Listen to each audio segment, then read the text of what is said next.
إن الحمد لله نحمده ونستعينه ونستغفره ونعوذ بالله من شرور أنفسنا ومن سيئات أعمالنا من يهده الله فلا مضل له ومن يضلل فلا هادي له أشهد أن لا إله إلا الله وأشهد أن محمدا عبده ورسوله أما بعد فإن خير الحديث كتاب الله وخير الهدي هدي محمد صلى الله عليه وسلم وشر الأمور محدثاتها فإن كل محدثة بدعة وكل بدعة ضلالة وكل ضلالة في النار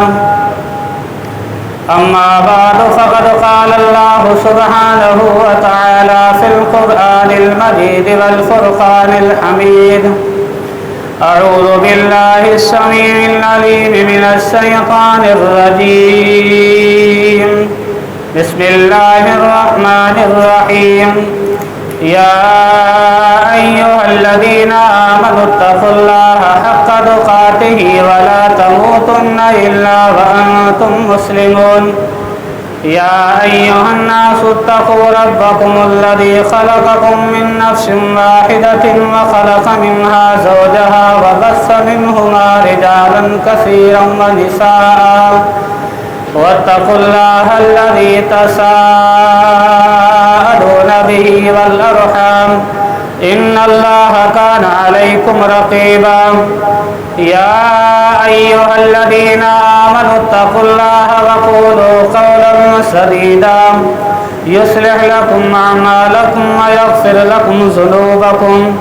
ومن يطع الله ورسوله فقد فاز فوزا عظيما اللهم صل على محمد وعلى آل محمد كما صليت على إبراهيم وعلى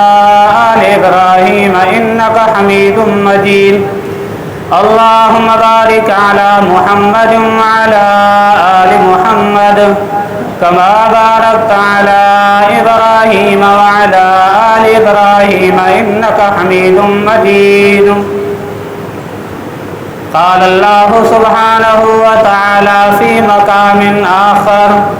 يا قوم ادخلوا الأرض المقدسة التي كتب الله لكم ولا ترتدوا على أدباركم فتنقلبوا خاسرين رب اشرح لي صدري ويسر لي أمري واحلل عقدة من لساني يفقهوا قولي رب زدني علما رب زدني علما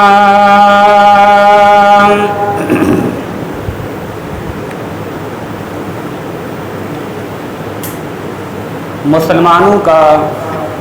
قبلہ اول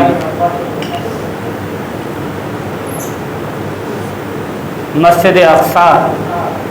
بیت المقدس اس مقام کی شریعت اسلامیہ کے اندر بہت بڑی اہمیت ہے۔